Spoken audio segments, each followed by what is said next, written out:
What I didn't really realize until late last night is that I believe the Warriors did have a timeout, and Steve Kerr was trying to get the timeout, but the referees were all the way down on the other side of the court, so they didn't hear Steve. Anyway, it would have been nice to set up a play, but you know what? When you don't make your free throws, when you turn the ball over 13 times in the first half, and you allow the Clippers to dictate pace, that is what happens. And the Warriors score a season low 99 points, a season low 99 points, a season low on bench points, 28 points. And so far, they're 0-2 against the LA Clippers. But I'm burying the lead. Shasky's back, folks. Shasky's back. Shasky's back. Shasky's back. I don't think I needed that kind of fanfare. It's good to see you, buddy. I thought they were going to pull a rabbit out of the hat late last night. I really did. I was holding on to that silver lining, and yeah. What is it about the Clippers, man? I just, if I say the name Norman Powell to you, you know, he's not going to be a guy like, it's not some all-star. He's certainly not some Hall of Fame caliber player, but it feels like whenever he's facing the Warriors, that guy can do no wrong. He was ripping shots last night. And, you know, obviously the three late in the game, and it just felt like he made a lot of little plays. Terance Mann always plays well against the Niners. Yeah. He's a great matchup player. I thought they did a great job kind of running us off the three-point line. And, you know, Zubac, you know, the guy just, he makes a lot of plays, a lot of little winning plays, whether it's rebounding, getting the ball deep into the paint, laying it up, getting the ball deep into the paint, waiting for the double team, and then kicking it out to an open shooter. There's just something with those style of play and the personnel that the Clippers have. They give us fits currently. 0-2 against the Clippers, and look, they're a disciplined team. They added Jeff Van Gundy onto their bench. He gets on them about defense. Ty Lue's always been one of the better coaches. And James Harden's playing a nice little game right now. Even though he was 4-15 last night, he did drop to 16 assists. Norman Powell, you bring him up. And I bet you a lot of fans didn't even know this. But entering last night, Norman Powell was shooting 47% from three. I didn't know that. He is on a heater. In the first game against the Warriors, he scored 18 of his 20 in the second half. Had 16 in the third quarter, was just lighting it up. Last night, 5 of 6 from three. Again, he was shooting 47% entering last night's game. So, as a lot of people try to say, you know, we had discussion about Klay Thompson, whether or not the team's better off without Klay, CP3, and many others. Well, you look at the Clippers situation, and they're so much better without Paul George. Now, I know they're only 8-7 on the season, but Norman Powell's giving you solid production. The ball is moving for the LA Clippers. You bring up Zubac, who's being featured more in their offense and being featured more in the middle. Look, are the Clippers going to be a top 6 team? I have no idea. But they're a team that you just can't walk into the gym and say, oh, yeah, let's just roll the balls out. We're going to roll you. This is the second time they beat the Warriors on the back end of a back-to-back, Shasky. Well, they also have some really long defenders that I just think they do a really good job matching up personnel-wise, physically against what the Warriors want to do. And, you know, I'm looking at Amir Coffey here and Terance Mann. I mean, these are long, versatile defensive guys that can also get out in space, can dribble a little, can knock down a shot when need be. I just think that they have a very unique kind of team that matches really well. And then there's something about the style of play. They're a little more plodding than some of the other teams that the Warriors have faced. And I don't love their style of play. Like, there's something about, like, is OKC a deeper top-to-bottom team? Absolutely. But there's something about the way OKC plays where I feel like it kind of plays into how the Warriors want to play. Conversely, when I watch them against the Clippers, it's like, it's just every possession feels drawn out. Well, because the Clippers do a good job of paying attention to detail. They understand where the shooters are. Yeah. They know who to leave open out there. And they'll live with everybody else shooting. Now, Curry did get up to 21 FGAs, field goal attempts, and he did get up 15 three-point attempts, and he scored his 27, 7 rebounds, 6 assists. But they're 23rd in pace of play. They're 23rd in pace of play. They average about 109 points a game. They only take about 34 threes a game. Last night, they took 34 threes. Now, usually they only make 12. Yesterday, they made 16. They were red hot from three in the first half, including Nicholas Batum, who hit 3 threes in the first half. And you're like, what is going on here? Batum hit 3 threes in the previous 6 games combined. He hits 3 yesterday in the first half. So they do slow it down. They play slow-down brand of basketball. They're not the deepest team in the league. Mo Bamba gave him 7 minutes. I thought he was solid, even though he's big and plotting. But Mo Bamba gave him some minutes yesterday. They do slow it down. And both games, Well, there was the first one back on October 27th when the Warriors lost 112-104 to the Clippers in their home opener. They slowed the game down. They dictated pace. Last night, in the first half, the Warriors had only 38 field goal attempts. 38 field goal attempts. That's not Warriors basketball. They usually get up around 93, 94, 95. So, credit to the Clippers. They know how they play their brand of basketball. They dictated pace. And what the Warriors did, and Fitz had a great line. He had a great line. And this was 3 minutes into the game. It was 9-6 Clippers. And Fitz, as Steph Curry throws a one-headed pass and it gets stolen cross court, Fitz goes, oh, Steph knows better than that. If he's going to do that, we might as well warm up the bus and go home. Now, mind you, it was 9-6. It was 9-6, but it was kind of. I live with these. He does live with those. He does. Team dinners and everything. But 7 turnovers in the first quarter, and that kind of set the tone for the first half. And all of a sudden, you're climbing uphill the rest of the game. You know, the guy that I always look at when it comes to the turnovers, because he handles the ball so much, and essentially is your offensive point guard, right? Forget defense, but it's Draymond Green. And when you have 6 turnovers and you're Draymond Green and you're initiating offense, like, that's unacceptable. And then you look at some of the careless live ball turnovers that turned into, you know, I believe they had 36 points on the 19 turnovers the Clippers did yesterday. 31. 31. Okay, I had 36 down. That's all right. But they've had 19 turnovers against the Clippers in this game, 21 in the last game. All right? There is something about the length of the Clippers, and they've done a great job running the Warriors off the three-point line and then forcing Draymond to be kind of a playmaker in the half court. And then when you're missing free throws, which I now want to get into the free throw thing, like, I think that it's difficult to execute against this team. Well, before we get into the free throws, because they're dead last in free throw shooting, which is, I can't believe it. And they were 9-19 yesterday. Also situational basketball. You see them lose by 3 last night. And I think back to the final possession in the first half. Norman Powell gets a running start on JK, gets an easy layup. JK's got to do a better job there. Point blank, period. He's got to be a better defender at that. It's Steph Curry. You see him walking off the court, going into the halftime locker room, talking to JK. Hey, whatever.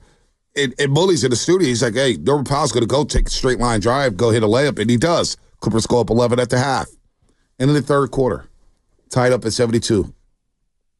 You're rolling. Yeah, they were battling. Yeah, I mean, they held the Clippers to 16 points in the third quarter until Buddy Hield fouls Amir Coffey in the quarter for on a 3-point shot. And Amir Coffey's off balance.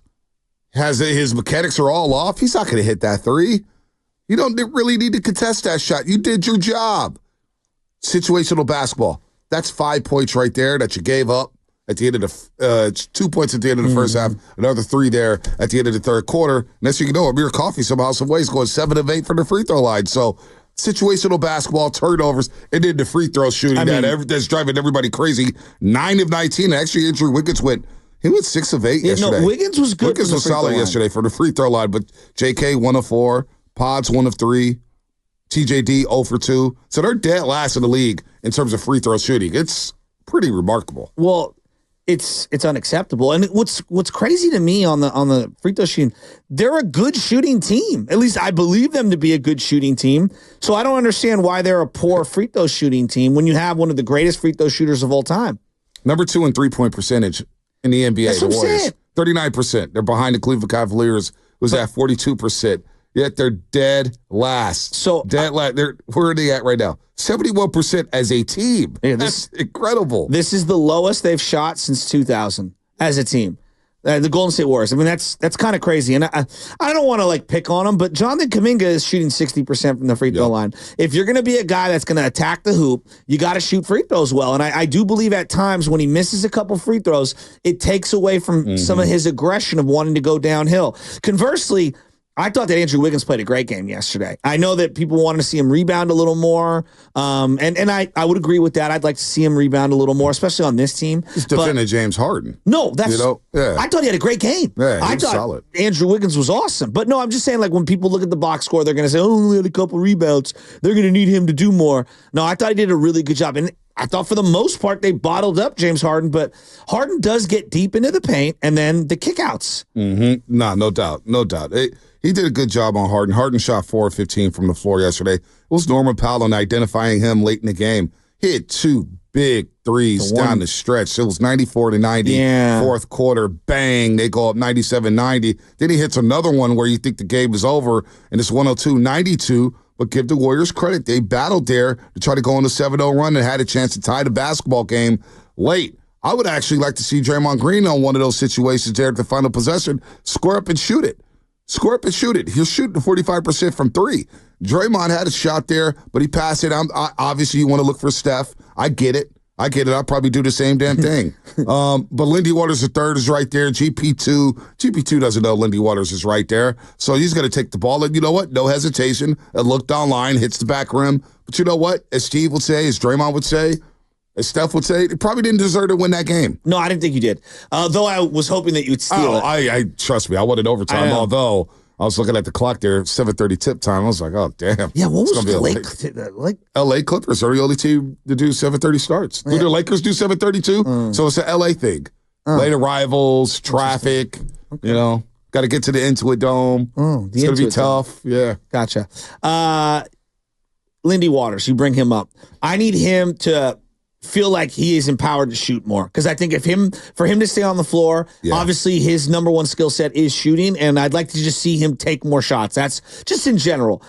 I think he has an opportunity to eat into some of Pods' minutes at some point in the next couple of weeks. If Pods continues to slide the way he is, I think Moody, I think obviously Lindy Waters, like they're looking for someone to be another playmaker off that bench. And I don't love Lindy Waters' ball handling in comparison to Pods, but right now they have a Pods problem. He's shooting, what is he shooting from 3? 19, 18%? What's he shooting? Yeah, it's not. I know you know the numbers. Yeah, it was, I'm pulling it up right here. I saw 18% at one point. Right now he's at 19% from 3. It's the defense. It's the dribbling way too much. It's going into the lane, picking up your dribble, pivoting to no man's land. Like, I'm not saying he's the number one problem on the team, but they do have an issue right now with Podziemski. I was hoping a big leap forward. They hyped him up. This is why they didn't want to trade him. Like he's pressing. There's no doubt, Shasky. He's pressing. It doesn't look good. Yeah. And I'm very worried about where Podziemski's at, because if they want to go on a run this year and sustain this great start, which we all agree, this is a great start for the Warriors. Like, they need a backup point guard. And I thought Podziemski was going to be that guy. And now, I'm not saying that I'm off that train. I'm just saying I'm a little concerned. 13 games in, he had the mass start the season. Mass was obviously bothering him. But when I look at the threes, 1, 4, 6, 7, 8, 9, he's made 9 threes this season. 9 threes. And when you look at the temps, 9, 14, 22, 29, 32, 33, 39, 40, 41, 45, 47. He's not at 47 from 3. So, wow. He's got, and last year, you always believe the law of averages will come back around. He usually does in baseball, usually does in basketball. Last year, he shot 38.5% from 3, and he took 3 attempts a game. Now, he's taking one more attempt this season, but he's making less. So the three-point shot, obviously, defensively, he's going to be in the right spot. He's going to take a lot of charges. We know that. But also some of the ball handling, when he's ball handling deep into the paint, point guards are just sitting on him. They're like looking to take the ball away from him. So teams are getting physical with him. They're identifying him. And look, he's on the scouting report now, because when you hear in the summer Joe Lacob saying, hey, man, we believe we got a future all-star. And he makes all-rookie first team. And he's on the USA select team. Other guys are going to go at him. So he's making an adjustment here. The whole thing about sophomore slump, maybe he's going through that right now. Maybe. We're 13 games in. But he is getting less and less minutes with the way he's playing right now. Last night he only played how many? 15 minutes and 37 seconds. That's it? 15 minutes and 37 seconds. He averages 25 minutes a game. Wow. Last night, just 15 minutes and 37 seconds, and that's without DeAnthony Melton. It does feel like his offensive woes are, I'm not saying that they're crushing his overall floor game, but like all of the intangible stuff is great, diving on the floor and hustling and getting all that stuff. But right now, he's not staying in front of anyone either defensively. I think that's also an issue. Right. And so you compound that with the mass bothered him a lot. Well, okay. Well, he's saying he had vertigo, or no, excuse me. He's not. They're not saying that he had vertigo, but he had some sort of illness. And I'm just asking, like, what is he okay? Is the guy like okay? He's fine. He'll get going. He missed like a game and a half with it. Okay, I mean Klay Thompson. As much as we love Klay Thompson, used to have horrific starts that's to Klay a season. Thompson. He's a Hall of Fame. No doubt. But he used to have, I'm just using an example, guys sometimes come out of the gate slow. It's a sophomore season. I think he'll be fine. He'll be fine. Now, he's got to get rolling here over the next few days and few weeks here because we don't know about DeAnthony Melton and the sprained left ACL. Just going to go there. Missing DeAnthony Melton last night. They missed him, and quietly they missed Kevon Looney. Kevon Looney is one of the best offensive rebounders in all of basketball. And getting the body on Zubac there and being in the paint, knowing where to be and knowing how to finish around the basket, TJD battled, but you only see 3 rebounds from TJD. Yeah. And Zubac was having his way with TJD at times.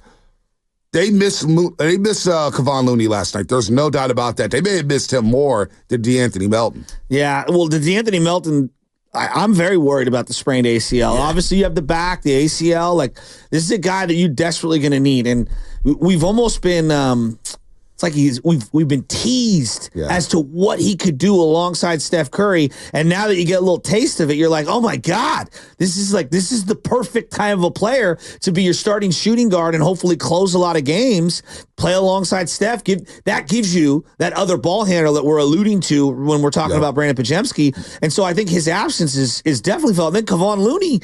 There's no doubt about it. Zubac takes their lunch money. And it's not necessarily about just scoring. He does so many little things. He's active. He's a load to box out. And so you got to take 2 guys to clear him out, which opens it up for somebody else to get rebounds. He's a willing passer. I think he's nasty.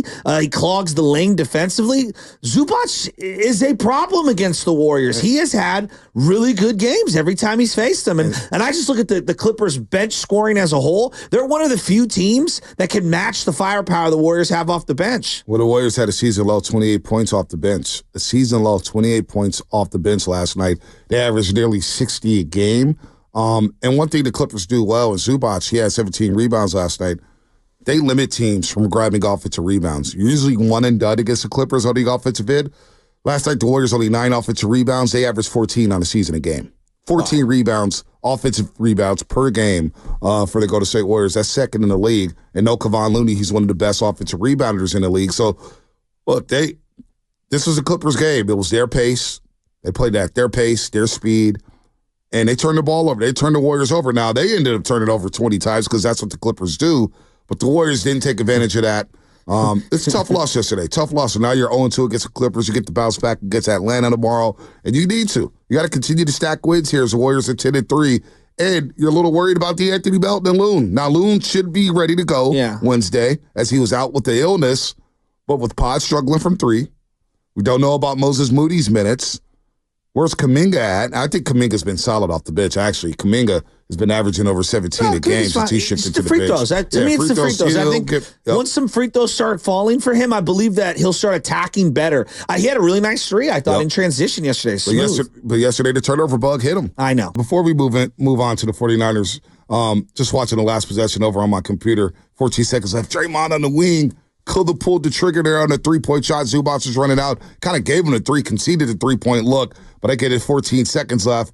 That may have been the best opportunity. Then that last play, you could see Stephen Curry. We saw it on the postgame show. I don't know why we didn't bring it up, but he was obviously pointing. You don't want to demean GP2 because it was a good shot. What are you going to do? And GP2 probably didn't know that Lindy Waters III was right behind him, plus you're playing the clock. It happens. Steph kind of pointed at Lindy Waters III. That was intended for you, but it is what it is. They lose a tough one to the LA Clippers, a game that really they were looking to be in because of the 19 turnovers and the lack of free throw shooting. But the whole new Intuit Dome, right next to SoFi Stadium. And I was thinking they had a Chargers-Bengals game going on the same time as the Utah Jazz and Clippers game. So probably a lot of traffic down there or whatnot. But the Intuit Dome, very colorful. You see all the hoops there. You get power. You get power chargers for every seat. You could just put your extension cord in there, charge your phone up. Yeah. Yeah. Well, you really like it, huh? I kind of, all the bathrooms in the world, because I know you love to go to the bathroom every 5 minutes. They're like 3 times the bathrooms as the average NBA arena. Well, so look, I went to the Niner game with the little guy on Sunday, and, nothing is worse than having to get up when you're at a game and hey, excuse me, I'm sorry, my bad, I'm so sorry. As you're as I call it, tight walking down the aisle. And you're trying to cram as many seats into a stadium as possible. I understand that. But there is something to having a little more leg room in your aisle so that you can actually put food down on the ground and be able to walk by and not feel like, you're going to fall over into the row below you. It's a tough one. Here's what I like about the Intuit Dome. The exterior looks really cool, and with that glass, that see-through, it very reminiscent of SoFi. And when they light it up blue and red, with the red tint or whatever, and then the blue, it looks really cool. Yep. Number 2, the wall, which is behind one of the backboards on the baseline, if you will. It's straight up as far as you can go with no suites. And you saw, I think it was Andrew Wiggins a couple times. They did some back views of all the fans kind of going crazy. And I guess in soccer, they have the same thing in like Germany Dortmund, or whatever. Dortmund. Is that what it is? Okay. Yeah, they have the wall. And that's where the Netherlands were playing. Who were they playing? Were they playing England? And they had the orange wall, just all orange. It looked crazy. Looks sick. I love the idea. Like that, to me, the idea of that, of like leaning into your fans, making someone miss at the expense of squeezing an extra sweet in, right? Like I think Ballmer, when I watched the different videos of him like breaking it down, he really cared about the fan experience, and I think that matters. And I look at some of the best stadiums that hit. Having great tech is awesome, like the Halo, which is what the Warriors have, which is like a Jumbotron that wraps around. SoFi has it as well, and it's double-sided so that the players can see on the inside, and you can see That's it what the Intuit Dome has. What is it, a Jumbotron? I don't even know what it was called. They call it Jumbotron. But I know it's determined a Halo. Those are really cool, but am I making or breaking my viewing experience at a stadium because it has or hasn't a Halo? Not really. Can I get in and out? Is it a hassle, right? I'm just being real. Like for the most fans, is it a hassle to get in and out? Does it take an entire quarter to get food? Does it take an entire quarter to stand in a bathroom line? Like those are things that matter. And so it's tough for me to know without going there what it's like, but it looks cool. The high school jerseys, somebody pointing out the wall of high school jerseys. Cool. Every jersey in California. I know at the Mercedes-Benz Dome, they have every helmet of the Georgia high school football teams. That's cool. So I like that aspect of the high school jerseys there on the wall and Intuit Dome. That's cool. Also, the power torch. But then the wall, going back to the wall here, no opposing fans can sit in the wall. Can't wear another jersey in the wall. And if you want to resell those tickets, you have to do it within the Clippers community. So they've really done a good job of making sure that opposing fans don't infiltrate the wall there. And they've done a good job with that arena. And for the Clippers that had their own building finally, because they've been considered a JV team in LA for many, many years. Sharing Crypto.com arena. Remember Doc Rivers? We're going to cover the banners. Forget them. This is a Clippers arena. We're going to cover their banners or whatnot. And they played at the old LA Sports Arena, which is a complete dump, which is on the campus of USC. Having their own stadium, doing their own thing, whether you like their logos or not, this is good for the Clippers. They're separate from the Lakers now. It's like we're doing our thing over here. You can have Crypto.com arena. We got the Intuit Dome. We have our own home court advantage. It's Clipper Nation over here. So good for them. Good for Steve Ballmer for flipping that franchise. I think this is my new setting when it comes to stadiums and stuff. Like, this is the way I view it. The home experience of watching a game is so convenient, right, for everyone out there. If you're going to pay hundreds of dollars for cable or YouTube TV or whatever streaming service that you're watching a game on, and you're going to have the luxury of being able to just pause the game, go to the bathroom, come back, that's what you're competing with in terms of in-game entertainment. And Joe Lacob's talked about this, and Steve Ballmer I've seen talk about this. I have to make the in-game experience so over the top, above and beyond amazing to compete not with other, go-to-game experiences, with the at-home experience. And so, I'm just using my own, from Sunday, going to the Niner game, it should not take me a whole quarter to get my kids some food. I've spent a lot of money to go to the game. I spent a lot of money to park. I've taken a lot of time to get down there. And so, having concession stands that take 20 minutes to get food, it's unacceptable in the modern age. And so I think that when I look at Intuit Dome, Chase Center and stuff, every game I go to with Chase, there are so many food options. Are you going to wait for a couple minutes? For sure, because you're going to do that anywhere.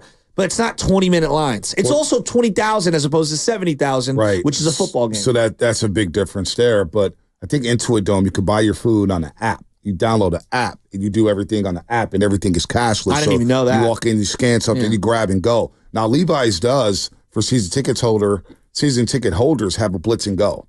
And so what Anna and I do, they have it right behind our section, 227. Walk down the stairs, go to 227, and it's a blitz and go.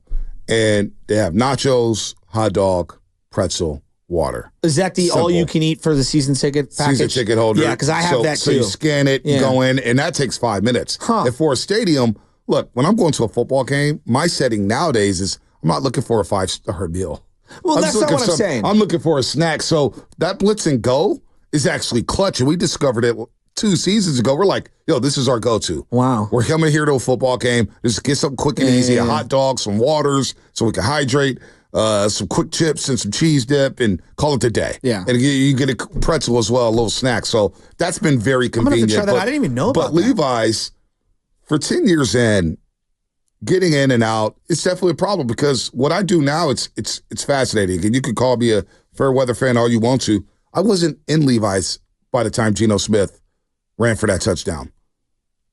With a daughter and trying to get out, I would rather leave early, watch the rest of the game on my phone. I get that. To not sit in the parking lot for an hour. Yeah, it just doesn't make any sense. I took my mom. I gave her my seats, and then Michelle and I got another set of seats in the end zone. And I brought the little guy, and so my mom and her friend were there. So I was kind of their designated driver home, and we ended up staying the whole time. The little guy was having a tough time. You know, it's a long day struggling for a 1-year-old. Oh, it's yeah, a long absolutely. day, and the stadium was dead flat. Oh, it was at flat. times. It was flat, and that was the byproduct of the team playing poorly.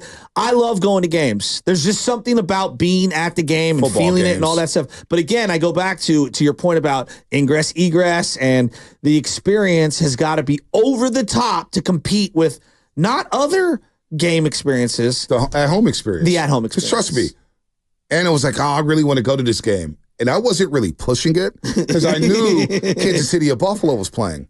So I would have had no problem having a quad box up. You know, but during plays at Levi's, because, you know, I got there with the media badge or whatnot, and we're sitting, and then Baby Chaz was sitting right in front of me, and I was like, you know what? Between plays, it's kind of slow. The game is sloppy.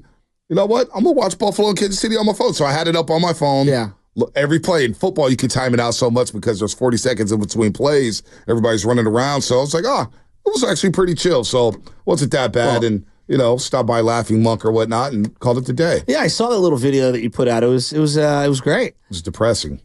Needed an IPA. It's depressing, man. Losing that game. I saw Cruiser to 209. Cruiser to 209 was at Laughing Monk. He left the game early. He was like, dude, I just got out of there. I got out of there. There's so many fans leaving before the end of the game because you're so afraid. You're so afraid to freaking get stuck in traffic. Well, I blame the county more than I do the 49ers. Like they've set it up so poorly. And what the other thing that I would suggest, and I want to get into the game itself, but they need to, all of the fans walking through the parking lot to get over the street, they need to put some sort of a bridge. Everybody needs get the $50 million or whatever it is. I mean, the NFL is just printing money. Get the $50 million, put the infrastructure in place, have a bridge so that all the cars can go underneath it and the fans can walk over it. In the same way, when you walk around Vegas, none of the fans are allowed on the street. You're just kind of like stuck in your own little areas and cars can go in and out. That's what they need to do at these stadiums. There's no doubt. 405. Is it laundry day for Bonta this morning? No, it's called lazy day for Bonta. Throw in a white tee and call it the day. Sounds like the 49ers strategy on offense. Nick, San Hey, Jose. guys. What's up, Nick? Hey, guys. As a father of a 9-year-old boy, it's so great to hear you making memories with your daughter, Bonta, and Joe with your son. Awesome. Look, I need your advice. The formula is simple. Have less than 15 turnovers, and I understand that we pass the ball a lot more, and I adore Curry. That's one of his Achilles heels, and I'm glad that Kerr kind of got on him a few weeks ago about that. But the foul shooting, and then this is to Bonta specifically.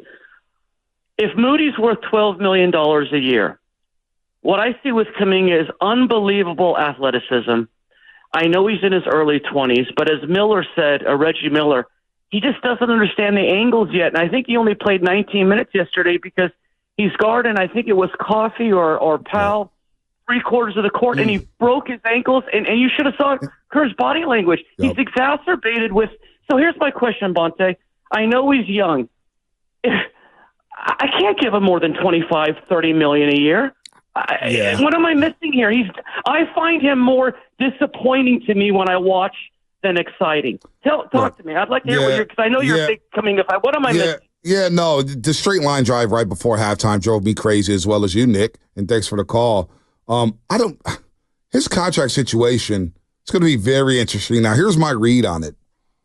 The Warriors, by not extending him, it was a smart play by the Warriors. I'm not going to dispute that. I think it was a smart play right now because you want to see what he does. But now you have this hovering over his head.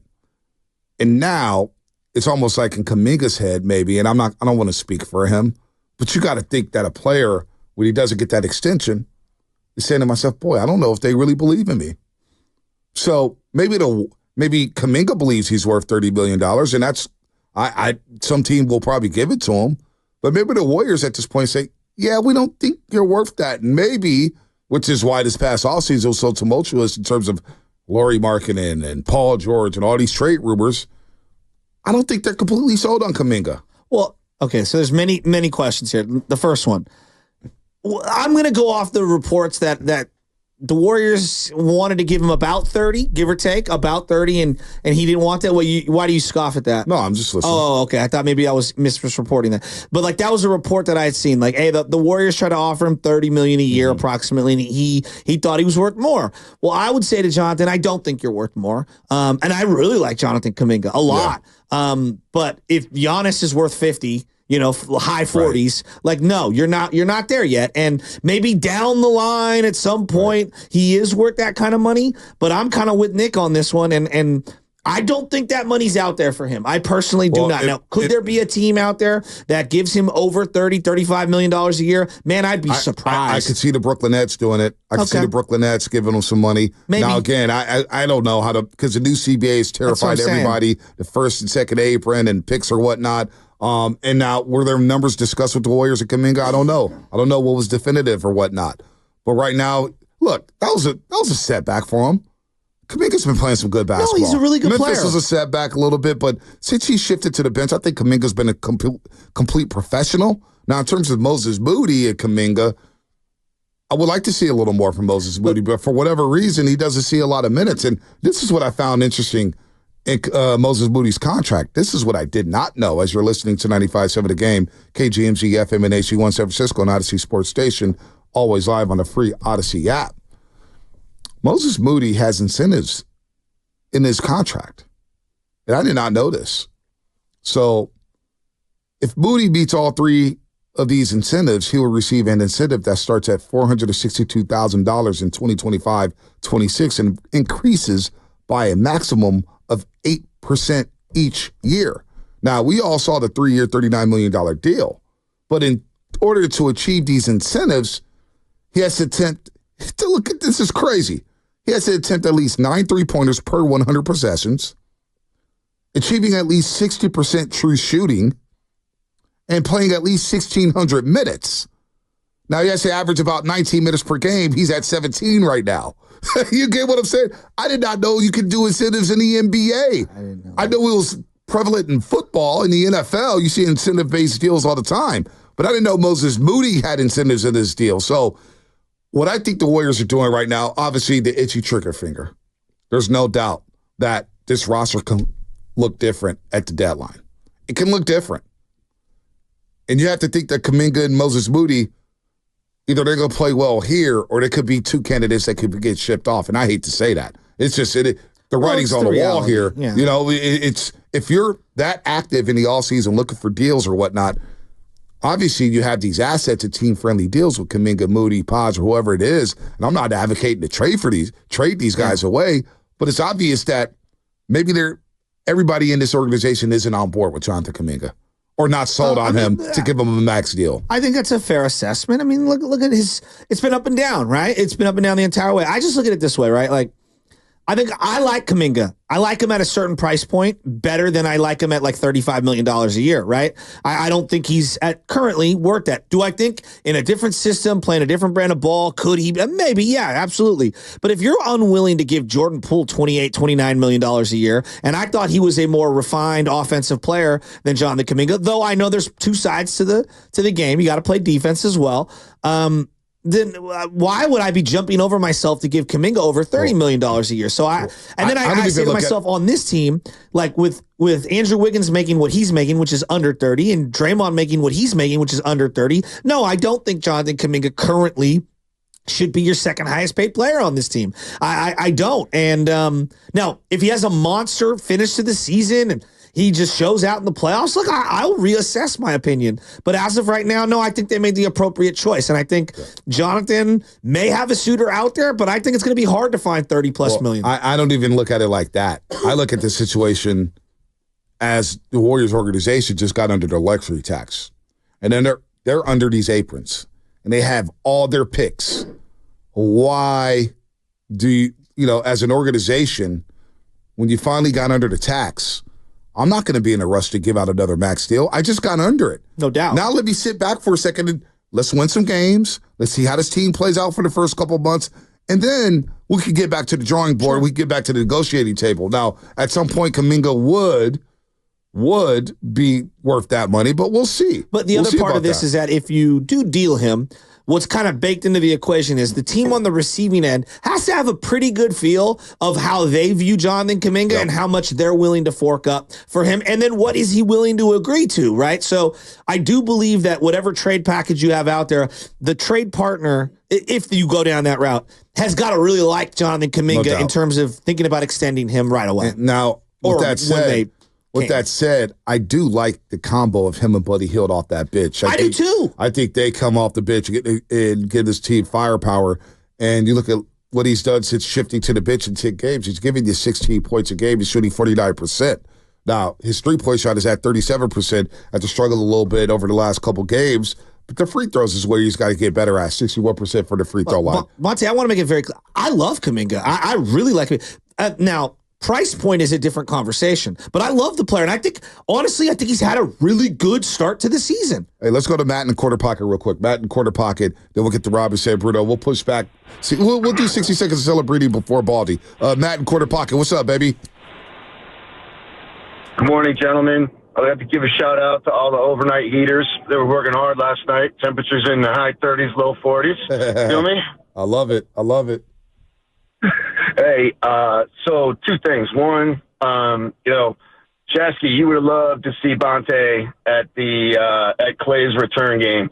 He was the king down in the corner. He was the king. There was Warriors royalty down there. Bonta was just holding court. I was just watching the game. That's all I was doing, Matt. I was watching the game while I heard you from your seat scream all day, "Hey, Bonta, what about this play?" I'm like, Matt, sit down, dude. Watch the game.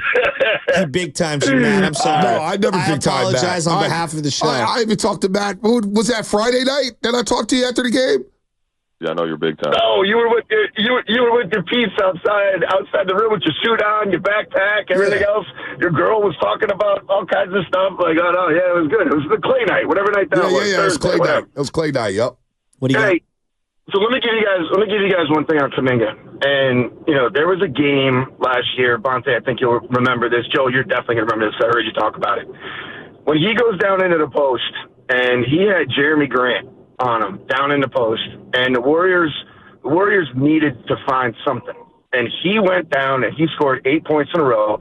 Bonta, you know where I sit. It was right there on that side of the basket. And he went to work. And we sit there every game going, when is that coming back into the offense? Jeremy Grant is an athletic player. Say what you want about Jeremy Grant, but he's long and athletic, and Kuminga ripped them apart in the post. And we just don't see that. We're not seeing that. So, Joe, I'm with you on the wait and see mode of all of it. But, man, I almost wonder, this is kind of one of those utilization things again. Are you putting him in the positions to be successful? That's the question. Yeah, that's a good point. And he's good on that block. He really is. And he provides something that the Warriors do not have on this basketball team. All right, we'll get to Rob and San Bruno first thing after the break. Rob, hang tight. I want to hear what you got to say about the Niners because you're going to set it off with the Niners talk here over the next couple hours. Baldy, 7:30. Rob and San Bruno. Who is he blaming for the loss on Sunday? And are the Niners cooked? You know, Rob will keep it real. He will keep it real. So, Rob, I got a lot of thoughts on the Niners. 40-17. You heard from Fred Warner after the game. He sounded exasperated. Got Baldy coming up at 7:30. And it's a tough loss. It's a tough loss. One I didn't see coming. 3 division losses. All those games, the Niners had a lead within the final 2 minutes of the game. And I was breaking this down yesterday, Shasky, before we get to Rob and San Bruno. Against the Rams, they were 0-2 in the Rams. You had a chance to basically put them behind the 8 ball and end their season. Drop them to 0-3. You give them a lifeline. You lose the game. Miss a field goal. Bad containment on the punt team. Ronnie Bell drops a pass. You know the story. You play Arizona. You had a chance to send them to 1-4. They had nobody playing in that game. Remember the injury report? We had Gabadoro on it. He's like, dude, I don't even know why we're showing up. Well, you blow the game. Jordan Mason fumbles inside the 10-yard line to seal it. They run the ball right down your throat. And, of course, Brock Purdy throws a pick. You lose. Seattle. You had a chance to basically put them behind the 8 ball. And drop them to 4-6. And they came off the bye week, and they really came out sluggish. They had no business being in the football game. Really, no business. Yeah, you give them a lifeline, and now they're playing for first place this Sunday at home against Arizona. It's just maybe the theme of the season. Maybe this is just who they are. I thought one of the big swings in the entire game, right after half, Niners kicked the ball off to Seattle. And Geno throws a pick that was just horrible. A horrible pick. Okay? An absolute horrible pick. And the Niners went backwards. I'm going to give you the sequence. CMC toss, stutter step. It was a really good run. Then a play action, fake toss, Purdy good awareness. He throws it away. CMC first down run on 3rd and 1. Then offensive penalty. I don't even know what they're doing. Some sort of an illegal formation. Bill's holding an illegal formation on the screen pass. And then 1st and 25, They throw short. 2nd and 19, nobody's open. Purdy's scrambling. But then again, I watch on the broadcast, and actually guys are open. And then on 3rd and 15, a quick check down. Yuck. Huge stop. Moody hits a 33-yard field goal. And you're like, oh, you got a field goal. No, you should have punched it in for a touchdown. Instead, they marched down, and I just thought Walker and DK and Lockett and JSN, they were making plays. And that was the sequence where Bosa came out of the game after the sack, and they had a 3rd and 12. 3rd and 12 that they converted on. And right then and there, I could feel it. And the stadium was already flat, but you could feel the air getting sucked out of the stadium. And I know the game swung back and forth, and we're going to get into all the challenges and everything, but that sequence right there, that was a microcosm of the season. Team throws it away. You make a great defensive stop. You get the ball on a short field. And you just self-inflicted and bad execution after bad execution. You kick a field goal instead of punching it in. They march on down and they execute on 3rd down. And then Bosa's hurt. It was just the whole season right there. When Bosa left, let me get to Robbie San Bruno here. Bosa was on the field. Seattle averaged 3.3 yards a play. He left the field, didn't play again, and Seattle averaged 6.1 yards per play after he left the field. So Bosa's important, and we probably will see Bosa over the next couple of weeks here. That was per Nick Wagner of ESPN. Let's go to Rob and San Bruno. Rob, didn't hear from you yesterday, but it's good to hear from you today. What's going on? What's up, Rob? What's going on? Nothing much, just chilling.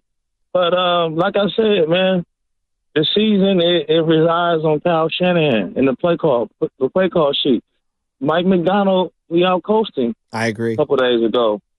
I watched a few plays where Niners running a play-action boot, and the backside defender stayed home every time. They didn't go nowhere. So that tells me Seattle really studied them, and they took that away. So you took one thing out of his armor. Okay, then they had the short passes. I don't think Seattle was worried about Juan 9 yards a catch, Crabtree-like game.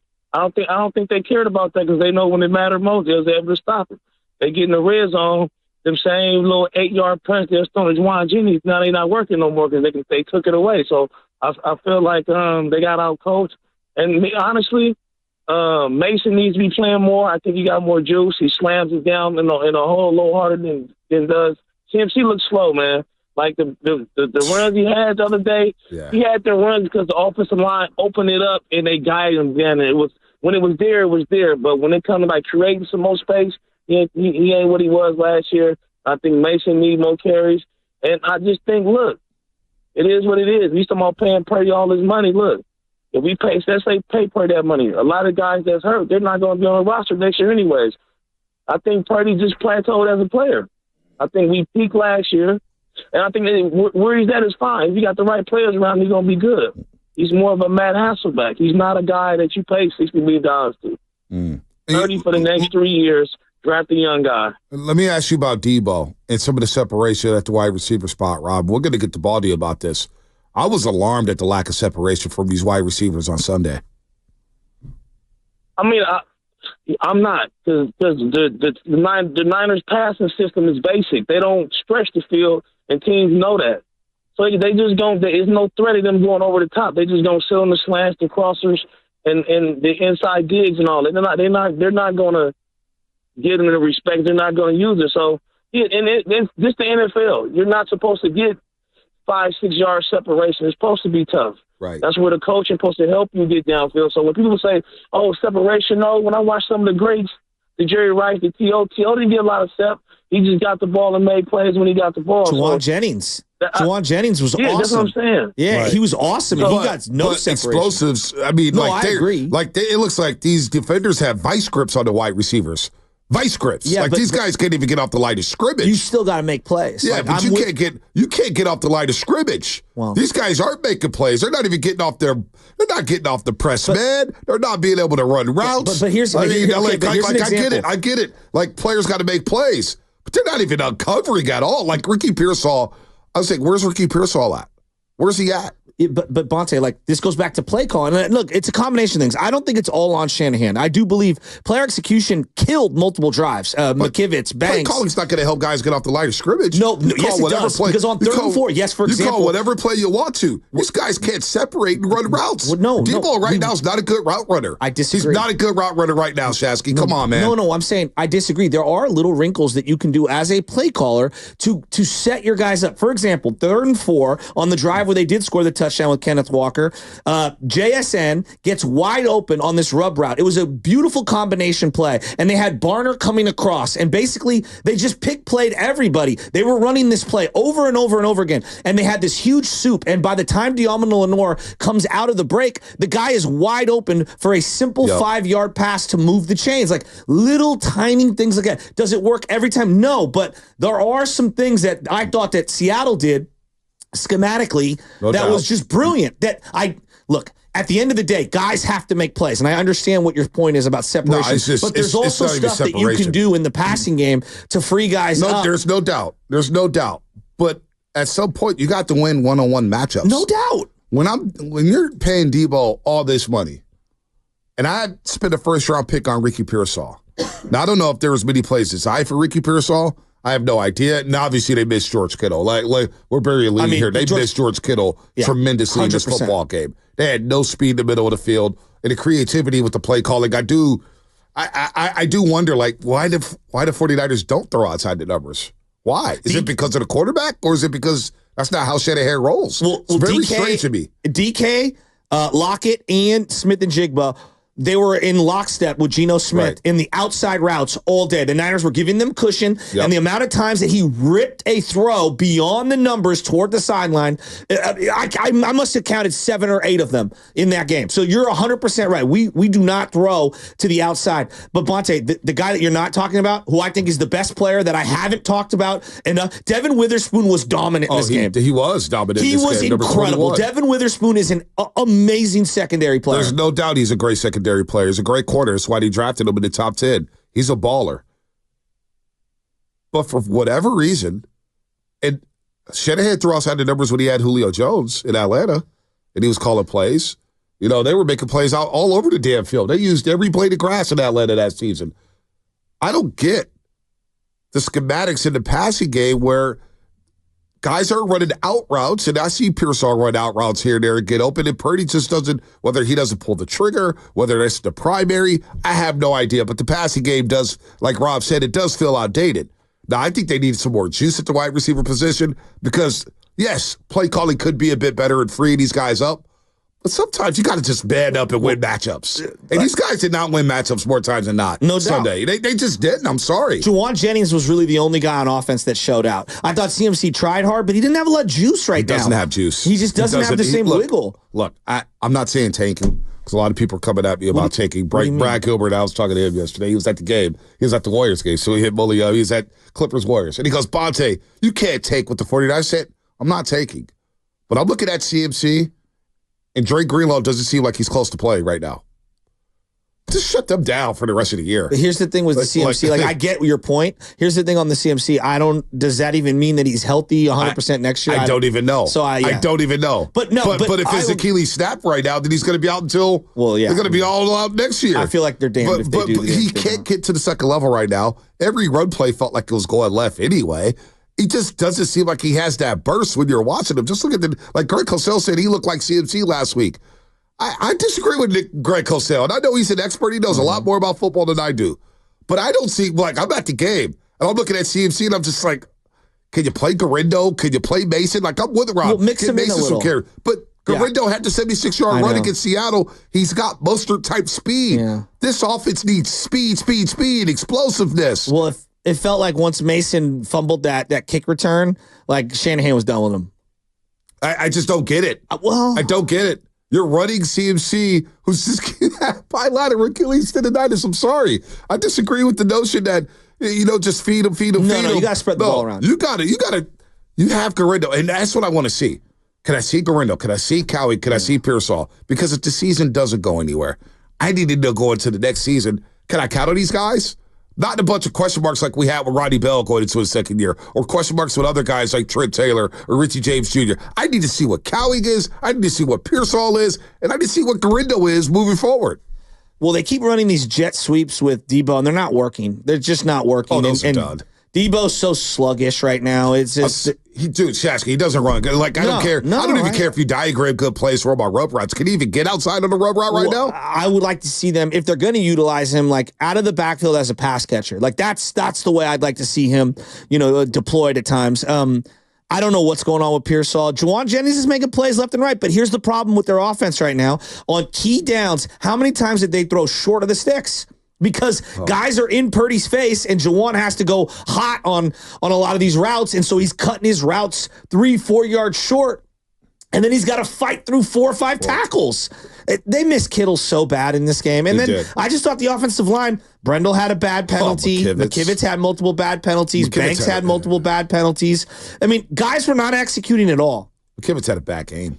McKivitz had a terrible game. I just think he's not good. He had a terrible game. Oh, we move the ball. We get tons of yardage. Yet, in specific situations, you can't punch it in. In specific situations, you can't convert 3rd and 4th downs. And so, like, I'm really trying to balance out, like, all right, they're number 2 in the league, at least heading into the game, in terms of yards per game, yards per play, like all these different metrics. And yet, when they get into the red zone or they get into a 3rd and long or a 4th and short, specific areas, they cannot execute. They can't. And then I'm not seeing the explosive plays. Oh my gosh.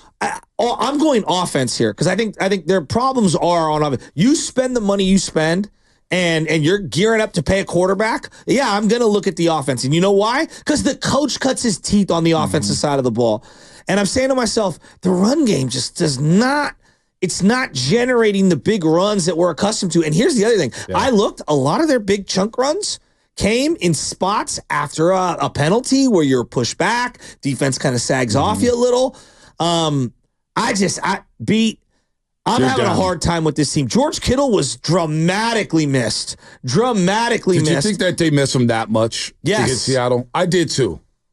When the news came out Saturday night that George Kittle would not play. Oh, I was devastated. I was like, uh-oh. Yeah. And we ran into each other right before the game. Tried to walk into the game.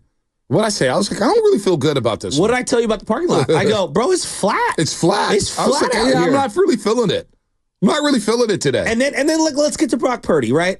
Brock did some good things. I also thought he passed some plays up and he ran, and the net result ended up being like, oh, he got a 6-yard run. Really nice. But I'm like, nah, dog, get the ball out of your hands here. And I think the area that consistently keeps popping its head that nobody wants to talk about is when the pocket gets pushed and he's forced to climb a little or stand tall in the pocket and deliver the ball. He has a really hard time either seeing open guys or being able to deliver it. Now, does he have evidence that he can throw the ball down the field with a collapsed pocket? Of course he does. He's got a lot of plays like that. I'm talking about this year. Yeah. And then they haven't pushed the ball to the edges the way you need them to. I want to see more out and so bad. Look, on the list of problems, Brock is, not at the top and he's not at the bottom. But he's in there somewhere. I don't know where. And I just... God, for the life of me, I just keep going back to the drive at the end, the third to last drive. That's a put the game away drive. You are an offensive-driven coach. You're a quarterback that wants to get paid premium money. You're an offense with your bell cow running back there. You still have Debo. You still have a first-round pick in Pearsall who felt like he was on a milk carton. Juwan Jennings is cooking, and you stall out at the 43? 42-yard line. Oh, 42. Okay, 42. No, I hear you. Really? I mean, that's a put it away drive right there. Well, also just the defense. We see Arizona go right down the field and win the game. Right down the field. No problem. One thing that I want to see tweaks, because look, there was a lot of people yesterday on the fire Kyle Shanahan to get him out of here. And I'm like, calm down. He's not going anywhere, all right? How about guys play better? That's what I've been saying all season. Can players execute? Thanks. I point to every single game they've lost this season. Every single game they lost this season. Coaches can't tackle for you. Coaches can't catch passes for you. Illegal Coaches can't throw for you. They can't line up correctly. They can't miss blocks for you. Yep. That's how players are paid millions of dollars. Millions of dollars.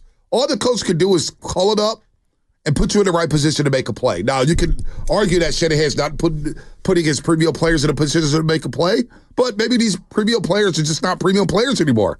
That could be a thing. Well, it could be a thing that Debo may not be the same Debo we've seen 3 years ago or 2 years ago or even last season. It may just be it for Debo Samuel in another Niner uniform. I was thinking on Sunday, watching him struggle getting off the line of scrimmage and struggle running routes. I'm thinking, damn, are we watching the last 7 games of Debo Samuel in the 49ers uniform? Maybe. That reality hit me. Now, I don't want to dive into that right now, but it definitely crossed my mind thinking, is it going to end like this for Debo? I hope not. I'm not going to count him out. I did that last year, and then he came back with a vengeance and had some big games, right? So I'm not ready to do that just yet. But your point isn't wrong. Like every time he's running around the backfield pre-snap, doing all this motion, no one's moving anymore. No. Like you're not fooling anybody on that stuff. And so, like outside of Juwan Jennings, nobody wanted it. Yeah, he's winning the Lynn Ashmont Award after the season. Juwan Jennings, because he's been playing. He wanted that game. He was the only one who really wanted it. By the way, shout out to the respiratory therapist, Mo and Sarah Ramon. I got you guys. Therapy's good for everybody. They have a lot of woes in the front 7 on their defense. I personally believe one of the biggest mistakes, front office, in terms of assembling the team, coach, staff, I don't even know how you break this down. But one of the biggest mistakes that this team made was thinking that Devondre Campbell could offset some of the production from Dre Greenlaw. I'm sure they knew you're taking a step back no matter who is going to play in the Dre Greenlaw spot. But the fact that D. Winters has been basically non-existent for, 10 games? 10 games, and Devondre Campbell has played the amount of snaps. I bet you he's played 90% of the snaps on defense. And he has been not good. And I think that there are specific spots where the speed and the awareness and his inability to be able to set edges has just reared its ugly head time and time again. Simultaneously, their belief in Leonard Floyd and this defensive line outside of Bosa was misguided. Javon Hargrave, obviously, you paid him a ton of money. That was a big whiff. Leonard Floyd has not been great, and they have been basically unable to find a speed rusher opposite the power rusher of Nick Bosa. And I believe that's one of the biggest mistakes of the last 4 years. I think they have a Super Bowl if they find a competent speed rusher opposite him. And it's tough. You got a lot of holes on a team. You can only waste draft capital on so many positions. They've done a good job in the secondary. Now it's the front seven that's killing them. Well, Devondre Campbell, if Winters or Graham or whoever else was backing up that spot, they obviously haven't done enough to take the job. But D. Winters made a play on 4th and 1. Make a play. He made a play there. I'm like, I want to know more why he's not playing. He only played 10 snaps. Campbell played 60. But let's be real. It wasn't like Seattle was moving the ball up and down the field. They had 13 points late in the fourth quarter. You hold the offense at 13 points, I can't complain about the defense. And I can't pick out Campbell in this game saying, hey, it was Campbell this and Campbell that. We know he's not a good player. It's not great. Doesn't fit this scheme. There's no doubt about it. It's a reason why Green Bay gave up on him. But at the same time, you gave up 13 points. And Seattle went down for a game-winning drive in the last 3 minutes of the game. So what happened defensively on that final drive? Well, I think Nick Sorensen should have dialed up some creative pressures. And that's another thing that Baldy said. When they blitz, it's like they're just sitting in a rush and just, hey, we're blitzing. Hey, block us. Here we go. Their blitzes are not creative enough. Like you look at Minnesota's blitz package. You go look at the Houston Texans last night. You go look at some of these blitz packages, the Chargers blitz packages. All these other teams have creative, exotic blitz packages. If the Niners just, hey, Fred Warner blitz, and he just goes on head up with the guard, and you get nothing going. So then you lose Nick Bosa as well. And for most of the second half, and all of a sudden the defense gets carved up on the final possession. But defense is not the problem on Sunday. This is all on offense. This is on Purdy. This is on Shanahan. And this is on this offensive line and the wide receivers. The offense has to look themselves in the mirror and say, you know what, defense? We let you down. No, I would agree with you. Like, at top of the charts is the offense. But I also don't think that the defense is good. I don't think I think they're okay. I mean, they held Tampa Bay down to 20 points and held them out of the end zone at the end of the game. Yeah, defense is okay. That was also okay. They have no receivers. Hey, man, Seattle came into this game. Just real quick. Seattle came into this game, and I didn't know this. They average 3rd and 9, which is the longest depth on third down any team has averaged this century. I couldn't believe that. They have not been an efficient offense. Now, in this game, yes, the defense played really well until they didn't at the end. And that has been a common denominator for this team in a lot of these late game situations is they can't get stops when they need them. It's like a team that, hey, we're a great rebounding team, except at the end of games when we need a big rebound. And so, yes, the offense is poor. I also think that the defense, they're not good either. They're back. Their secondary, Renardo Green was getting picked on at times, and I thought he's been really good this year. And Mustafa and Jair Brown weren't separating the ball in the air at the end, and they weren't stopping anyone. And they got no rush. They have no pass rush. Geno threw for 221. I mean, he was comfortable there in the second half. There's no doubt. But it's not like, they averaged 4 yards a carry. I thought they did a good job. They did a good job on Zach Charbonnet. They did a good job on Kenneth Walker III. Right for 54 yards, under 4 yards a carry. I thought the defense, for the most part, was solid. Now, DK is going to do DK things. And you have a young secondary. So Jackson Smith, the Jigbook, sure. 11 yards a catch. DK gets 10 yards a catch. But I thought, for the most part, the defense turned them over. The defense was able to force them into punts. They scored 6 points in the first half, and they went to again, it's about points in today's NFL because teams are going to get yards. They're going to get yards. They had 13 points late in the fourth quarter. Now, yes, I want the defense to get a stop, and there's a schematic where I'm now over the wide 9. I'm officially over the wide 9. That's another conversation. I'm tired of the wide 9. It allows too many gaps, too many running lanes for quarterbacks to scramble and pick up yards. And if you're not going to blitz, and not only that, with the wide 9 in your personnel, you talk about personnel. You don't have any speed rushers. You got Nick Bosa lined up out there like he's a slot wide receiver. It's crazy. He's a power rusher. He's not a speed rusher. The other side, Leonard Floyd, doesn't have the same speed that he used to have. Scrap the wide 9 off third downs, please. For crying out loud, scrap the wide 9 out, at least on third downs. They're playing these guys that none of us have ever heard of. Okawanu, who obviously has had some moments this year, but he did nothing in this game. Malik Collins is okay. I like Malik Collins. I think he's a rotational D tackle. Robert Beal Jr.? That's the best we got? And Leonard Floyd? like, man, they're in trouble. Leonard Floyd's been a disappointment. He's been a massive disappointment. But here's the problem. Like, when you rush the 4, that means you're dropping your 2 linebackers. It's incumbent that both of them are excellent. And right now, Fred's seen some slippage as of late. I hate even admitting that because, like, Fred on my list of worries is, like, so low. But he hasn't been the same dynamic player since the ankle injury. He's just been a step slow. And it feels like in situations with 4 minutes to go, Campbell gets picked on. Gets picked on. Teams will tell you what your weaknesses are. But is there anybody better on this roster? No, like that's why I want to. But that's why I want to know why. Like D. Winters has to play at some point. They've done this with the secondary where they're like, all right, you know what? Screw it. We're playing the young guys. We're just going to do it. They've been committed to playing Renardo Green, which I'm happy, and I think that he's been pretty good. Instead of Yadam and Rakasim, and I think that you should do the same thing at linebacker. I need to get another speed linebacker next to him, and if the guy over pursues, then so be it. Like I'm done with the Campbell move. But again, their offense is their number one problem. The defense is not the problem. Defense was not the problem in this game. It wasn't the problem in the Tampa Bay game. Now, situational football is not being pretty. There's no doubt about that. I'm not going to dispute that.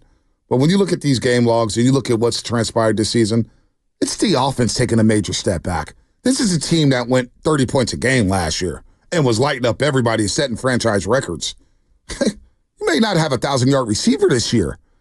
After having 4 guys go for 1,000 scrimmage yards, you may not have one go for 1,000 scrimmage yards this season. Who knows? I mean seriously.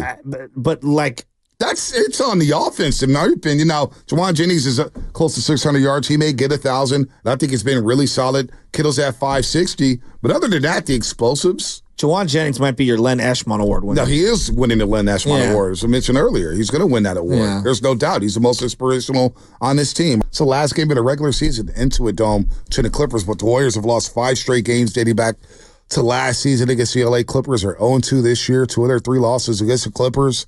And last night they have turnovers and free throws to blame there and allowing the Clippers to dictate the pace due to their turnovers and missed free throws. But let's bring in beat writer for NBC Sports Bay Area, Warriors reporter for NBC Sports Bay Area, I should say, my main man, Dalton Johnson, who I'll see later today on Warriors Now, that is streamed on the NBC Sports Bay Area app, and he was down in L.A. I think he's still down in L.A. We got to get him out of here by 9:30 so he doesn't miss his flight. And he joins us here at the River Islands guest line. Dalton, good morning, man. How you doing? Doing good. Thanks for having me, fellas. Absolutely, man. Into a Dome. We just played that highlight of, or that post-game presser with Steph Curry talking about the Into a Dome. What's your takeaway from Into a Dome? Did you get there early? Did you walk around the stadium? I saw you took the video of Stephen Curry walking the stairs of the wall. Looked like a great workout there, and that kind of told me that he was going to play last night as he was questionable. What's your take on the Into a Dome? Yeah, I mean, that thing is huge, number one. I mean, I felt like I got to work out in just walking around, trying to get to the media room, to my seat, everything. But it feels like it's like part carnival, part basketball game. It's pretty wild as far as just the spectacle of it with the lights flashing everywhere. The wall is a cool idea, no doubt about it. I think it would be a little better if it was filled up a little better, too, just to be honest with you, with more fans in there. But overall, definitely amazing as far as the high technology of it, the amenities of it, the visiting locker room and the weight room, all those type of things are incredibly first class. But, yeah, definitely a different basketball experience than usual. I felt like I was in a UFO ship watching Steph Curry try to shoot threes from Mars. It was pretty wild. You know, Bonta and I have been kind of kicking this around. If we just throw the Cleveland game to the side, because they're clearly a juggernaut, what's the common denominator in both Clippers' losses? I mean, really, free throws and turnovers. Simple as that. I mean, that's exactly what the recipe was last night. And this Clippers defense is just long. They're really aggressive in the passing lanes, and it messes up a little bit of this motion offense that the Warriors had for a long time. Ty Lue knows Steve Kerr so well from their many, many years of battles, and then also their time together with Team USA. You bring in somebody like Jeff Van Gundy as well, another person who obviously has been around the game forever and knows Steve Kerr really well from the last 4 summers with Team USA. So the Clippers, they just seem to have the Warriors' number right now. They are the Warriors in Steve Kerr's kryptonite right now. Again, that defense, it's long, it's aggressive. And you just saw for someone like Draymond Green last night, who had 6 turnovers, really blamed himself for the loss, which, again, the loss was not solely on him at all.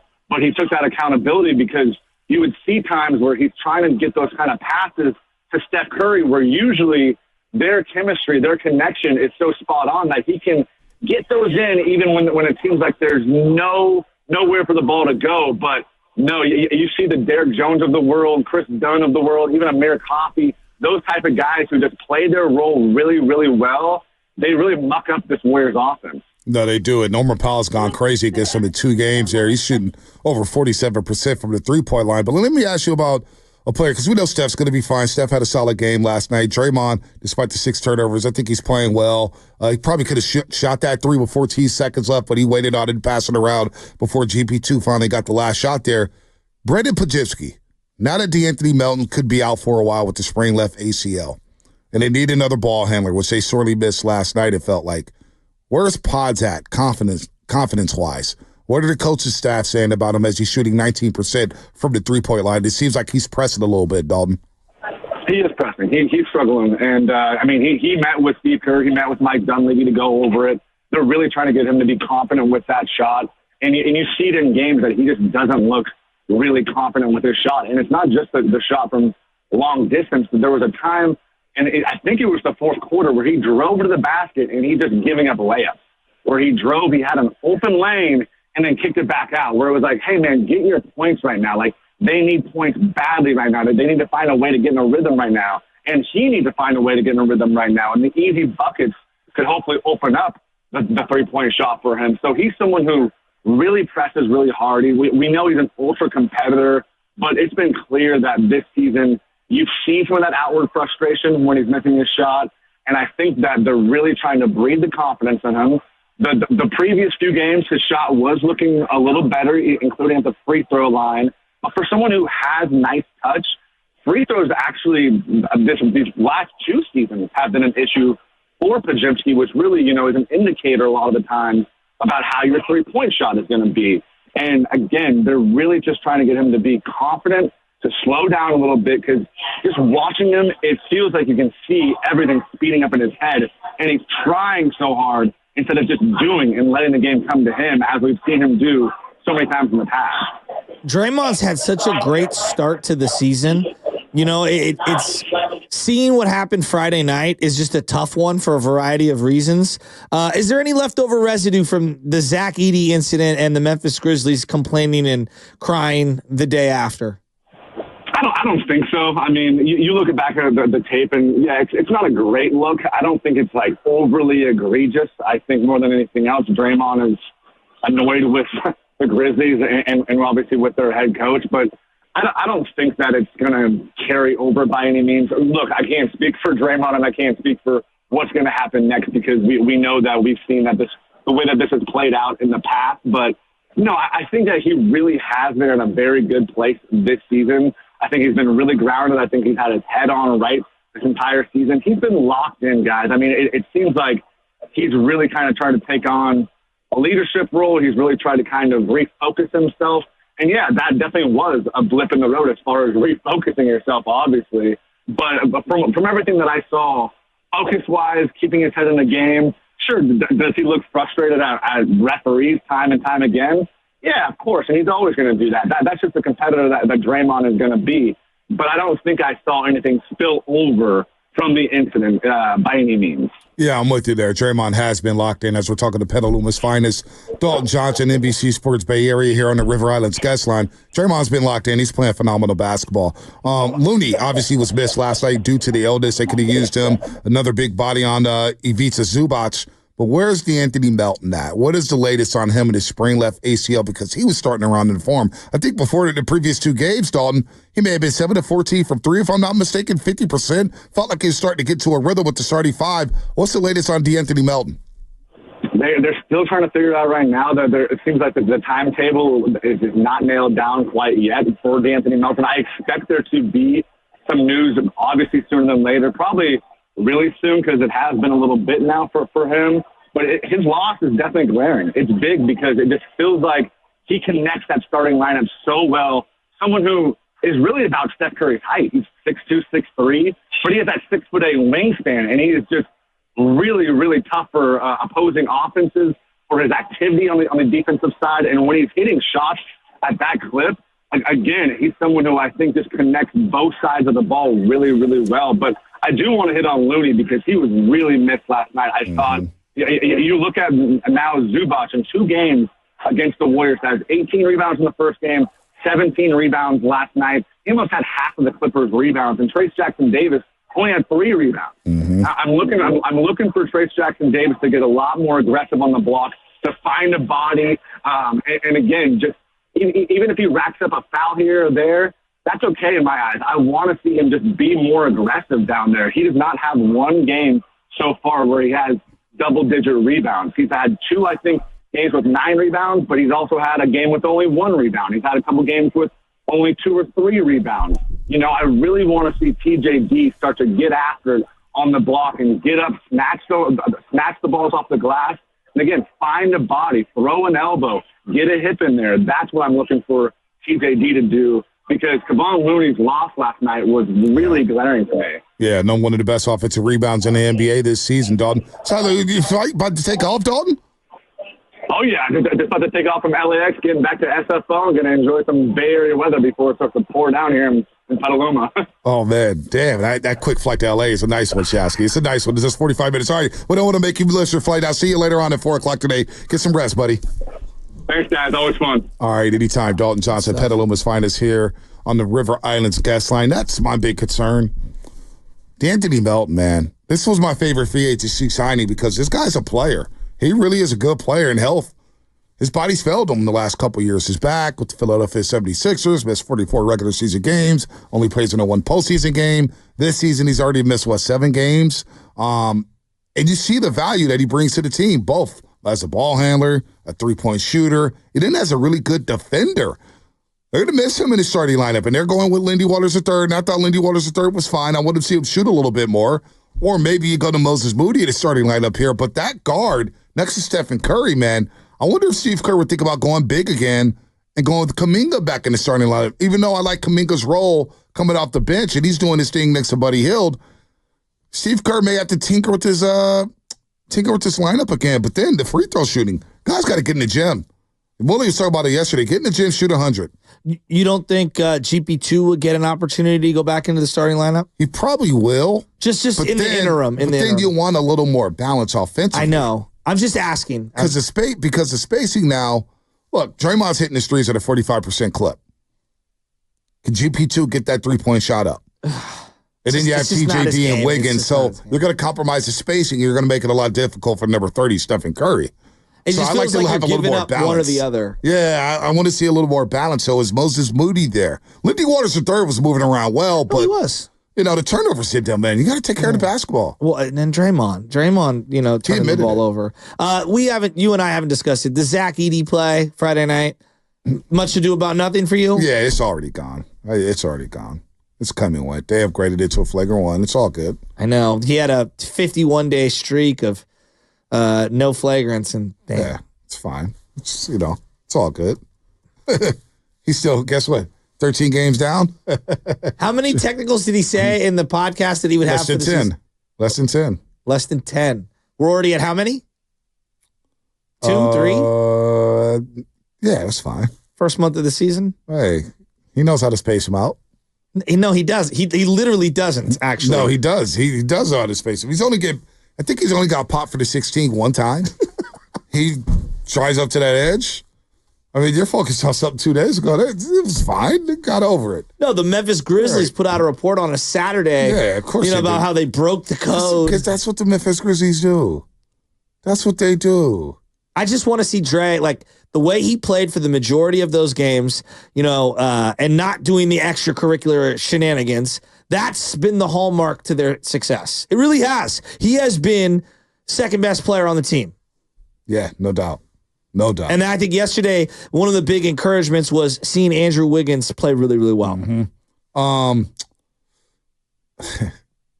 The House of Prime Rib tastes better and better every day. 13 games down, 52 to go. It's a long season, Bonta. I wouldn't count your equity. Stay healthy, baby. Stay healthy. Stay healthy. But there's a lot of people who think that Kendrick Perkins thinks that Draymond Green should be suspended for a long period of time. Wait, Why? Kendrick Perkins is hating? Yeah. No, but why? That's so unlike Zach him. Edey play. Oh, the Zach Edey play to him? Yeah. Well, he did. He just didn't need to grab his leg. I don't know what he was doing. It just didn't make any sense. And, like, what did Zach Edey do to him? Well, Kendrick Perkins, his quote was, I actually think Draymond Green should be suspended for an extended period of time. This could have been a season-ending injury for Zach Edey. There's no room, no place in our game for those type of actions. So straight out of the Clutch handbook. Yeah, I mean, it's straight. Well, that came Kendrick straight Perkins, from LeBron. Kendrick Perkins is hating. He's always, him and Draymond Green have a beef. I don't know if Kendrick is clutch. Like, him and LeBron do not get along. So I don't know. And many people think that he should have been suspended. It was too late. Okay. Does anyone here think he should have been suspended? I'm going to say no. I thought it was properly adjudicated with a flagrant. Yeah, it's fine. Yeah, he shouldn't be suspended.